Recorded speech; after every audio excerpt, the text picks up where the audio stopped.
We're going to look at how to run a chi-square test in SPSS and interpret the output. Now, I've got a database with some health statistics, and we're going to use gender and smoker or smoking status, so whether the person's a smoker or a non-smoker. Now, the reason I'm going to use these two is because we usually use a chi-square test when we have two nominal variables. Now remember, nominal is data that has no meaningful rank or order. So smoker, non-smoker, male, female. They're definitely nominal variables. So let's go to Analyze, Descriptive Statistics, and Crosstabs. I'm going to reset, and I'm going to put in gender and smoker. It doesn't really matter which way around you do it. I've just chosen to put it this way.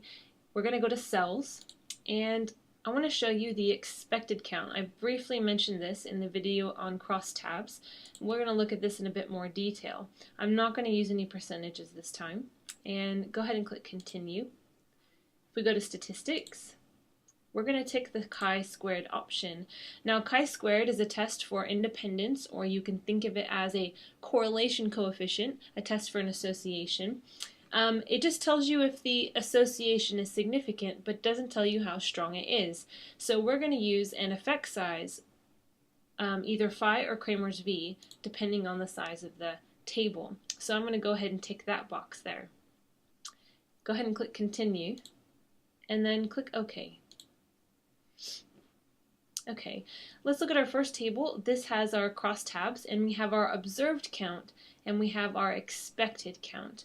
Now, the expected count is what we would expect to observe if there was no association. So, for example, if gender had no relationship with smoking status, so gender was independent from whether or not someone smoked, we would expect to observe around 39 males who are smokers and 47 or 48 males who are non-smokers. Similarly, we would expect to observe around 40 females who were smokers and around 49 females who were non-smokers.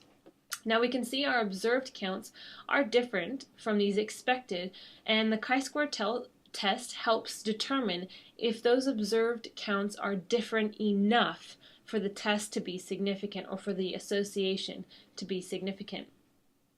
So let's look down here at our chi-squared test table. Now at the bottom, we need to read the first item, which tells us what percentage of the cells have expected count less than 5. This is important because it's an assumption of the chi-squared test.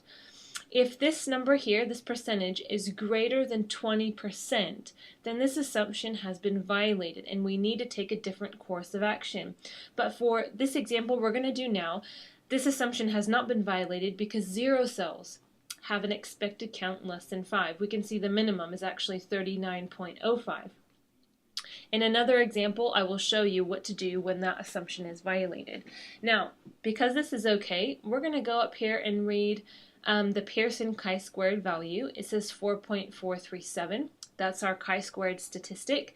We have 1 degree of freedom, and this asymptotic significance is our p-value, or our significance value, and it's 0.035. Now, most of the time you're going to be testing at the 5% level of significance. You might call that value alpha, and this value here, which is equivalent to 3.5%, is less than the alpha value. So that means our result would be statistically significant. And we would accept our alternate hypothesis, which says that there is a significant association between gender and smoking status. In other words, gender or smoking status is not independent from gender. It is dependent on gender. Okay, if we have a quick look down here at our phi and Kramer's V, because it's a 2x2 table, we're going to look at phi. If it was bigger, I would look at Kramer's V.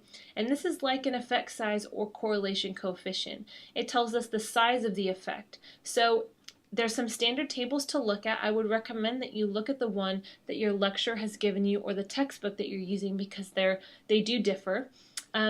In the book I use, which is the Survival Guide by Julie Pallant, 0.15 is approximately a small to moderate effect. So that means gender has a small to moderate effect on smoking status. And again, this is significant.